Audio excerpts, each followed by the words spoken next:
What does somebody rhymes? Fuck. Alright, so listen, right? Today's video topic, the Neji plot hole. I'm going to be addressing that and debunking that.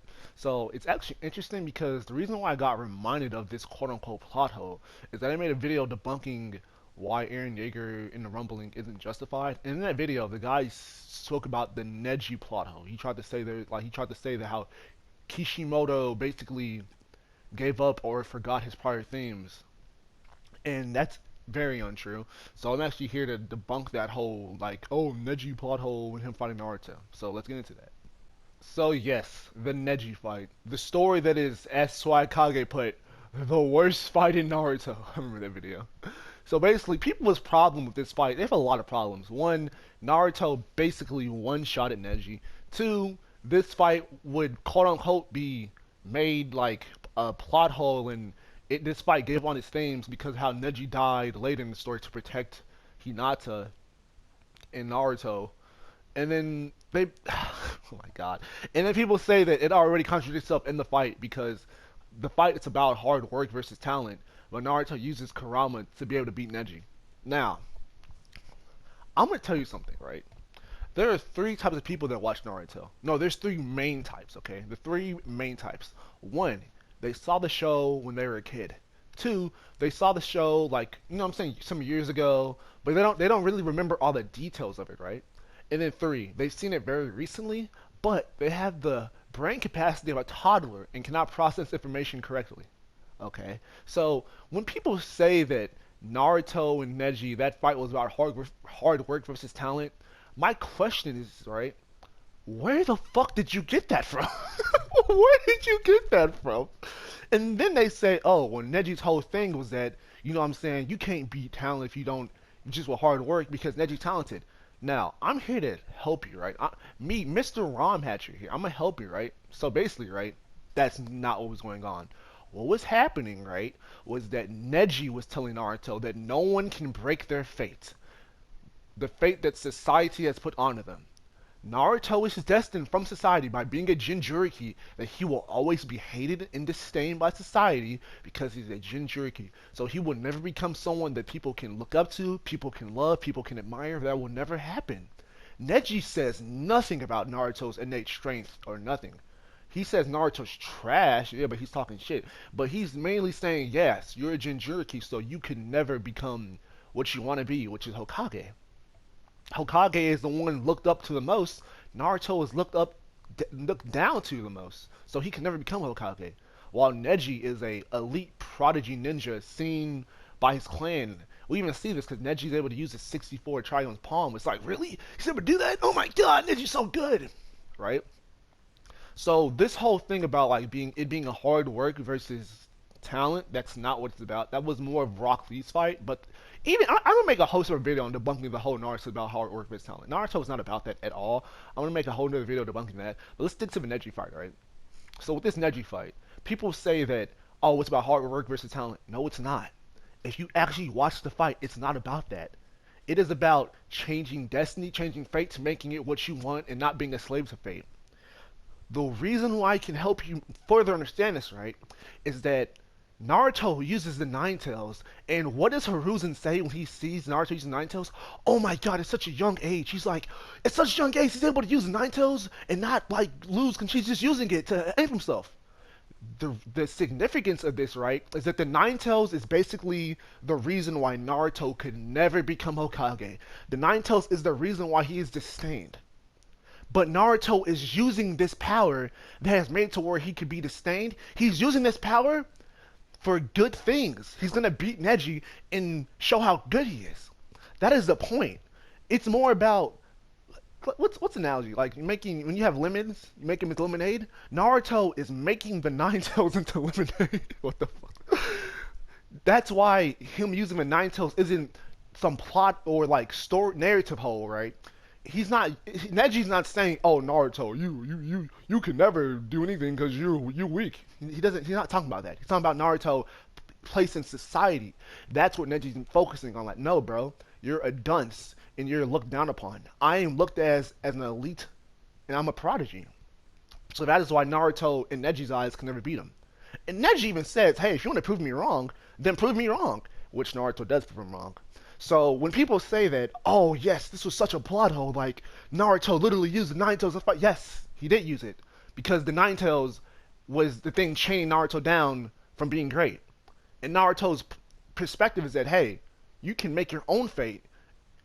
So Naruto, by using the Nine Tails, was actually proving Naruto's own point of like, hey bro, even if I'm in a shitty situation, I'll make the best of it and become who I want to become. So Naruto using the Nine Tails was actually narratively correct. It wasn't just some like, oh my god, I thought you were supposed to use hard work and you're not using hard work, you're just using a fucking fox. No, that's not what's going on. What is keeping Naruto from being Hokage slash being admired, Naruto was using to further his goals of becoming Hokage and to make himself admired. As Naruto's entire thing of like, no bro, I'll make my own destiny. And then the next part is that, oh my god, Neji's entire thing was, oh, well, no. Neji said that you are a slave to your fate. Naruto disagrees. While Neji is a slave to his fate because he died to protect the main branch family. This one actually irritates me a lot because it shows how people do not pay attention. So let me give you the rundown. Neji's father died.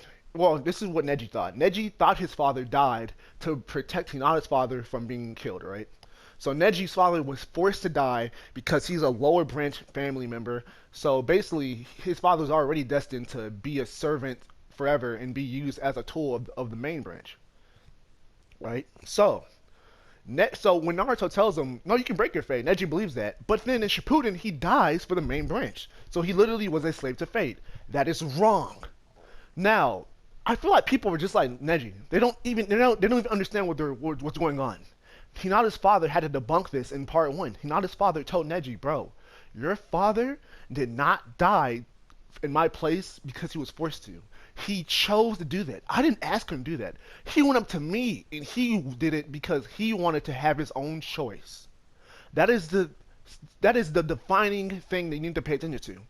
Neji's father went out of his way to die for his brother as a noble sacrifice. He wasn't forced to. He chose to do it.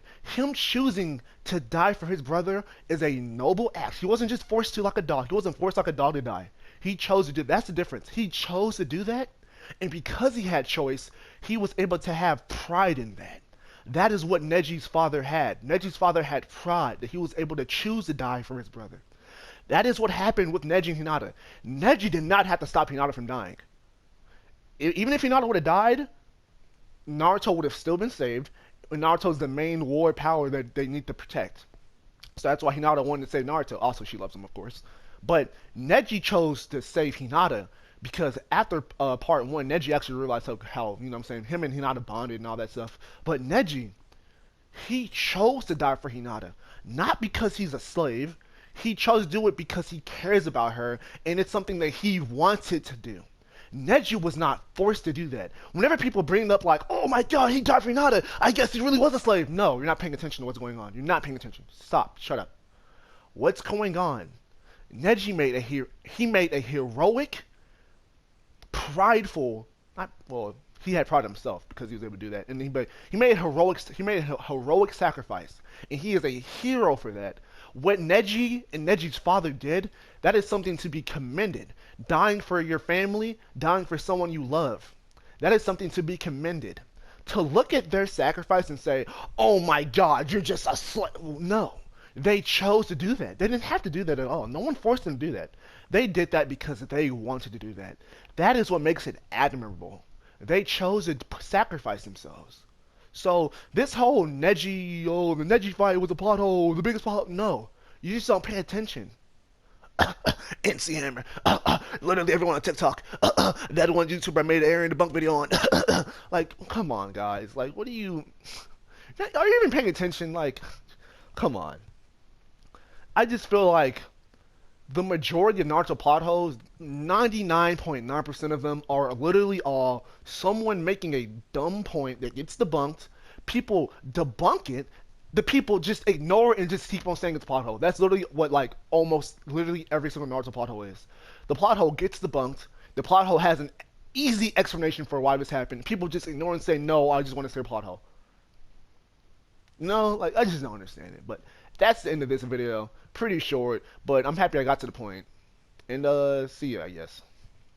Wait. Actually, wait. Hold up. I forgot one thing. This is something else about this quote unquote plot hole. People love to bring up how it was said that Naruto was someone who was destined to suck because of Nine Tails, and they say, well, actually, Naruto's parents are amazing, and Naruto, like, okay, let me hold on. Let me explain this, right? So, first of all, people don't understand this, but Naruto being a reincarnation of Ashura literally does nothing. Ashura himself had no talent. So when people say he's a reincarnation of Ashura, okay, it doesn't give him anything special. All of being the reincarnation of Ashura does is make it to where he's destined to fight Sasuke. That is all that does for him. Hashirama was actually gifted with amazing strong chakra just because. Naruto was not just randomly just gifted really strong, overpowered chakra like Hashirama was. Also, people say Naruto's father was the Hokage, and Naruto's mother was one of the coolest, or not coolest, but one of the really, she was a prodigy Uzumaki member. Hagoromo literally states that just because your parents are OP, that doesn't mean it transferred down to you. And he says, as in the case of you, Naruto, Naruto did not get any of the talents of his parents. And the one thing he did inherit from Kushina, what that is a large amount of chakra, that is, bro, do you know that I believe it was said the Nine Tails takes away, I believe it's like, literally Naruto only has 1/10 of his actual chakra amount because the majority of his chakra is being used to suppress the Nine Tails seal. So Naruto's natural chakra limit, the one thing that people love to say, oh, he has a lot of chakra, he doesn't even have all the chakra he normally has. He's literally being weakened by 1/10 of his potential power. I also believe that Kurama also, I'm pretty sure it's also been either stated or shown or like heavily implied that Kurama also messes with Naruto's ability to control chakra. So your strength in Naruto is two things. Your strength depends on one, your amount of chakra, and two, your ability to control that chakra. So the seal itself, the Nine Tails seal, that seal itself takes away Naruto's chakra to where Naruto only has 1/10 of it. And then Kurama can just fuck with him and then fuck up his actual control he has of the chakra he has.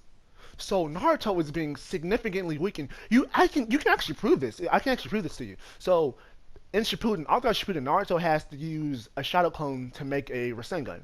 But after Naruto befriends Kurama, even in base and while heavily tired, Naruto can just easily make a Rasengan one-handed.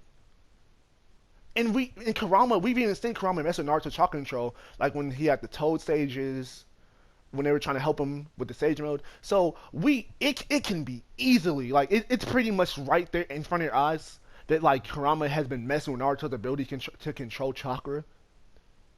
So this whole thing about, like, oh, he has Nine Tails, yes, he does have Nine Tails, but the Nine Tails made his life a living hell. Also, with the Nine Tails, no one wanted to train. Oh, also, people think that Jiraiya just is only training Naruto because he's Minato's son. I need to make a whole different video on that because I'm pretty sure that's not even actually true. That Jiraiya's not just training Naruto because he's Minato's son. He's training for a different reason. I have to make another video on that one too. But all these things that people say when they want to say, oh, Naruto was just given stuff. It's like Naruto was given lemons and he had to make lemonade out of the lemons. Okay. Naruto was put in the shittiest situation imaginable. The shittiest, because he's in Jinchuriki. You think that, oh, because he has Tail Beast. Okay, that doesn't matter, dude. The situation he's in is so incredibly shitty. He's way weaker than he would have been naturally just as a person. So, but he does have the Jinchuriki, but that makes his life harder. Actually, I'm in the video right here. I'll discuss these other topics later, but yeah, whenever people say that, oh, Naruto is the son of important people in the reincarnation, that literally means nothing. First of all, no one knew that, so that didn't help him in his life at all. And then he didn't inherit any of those talents. And Ashura had no talent to fucking inherit in the first place. So when people say that, that's a brain dead argument, and it's dumb. That doesn't do anything for him at all. And I'm in the video now.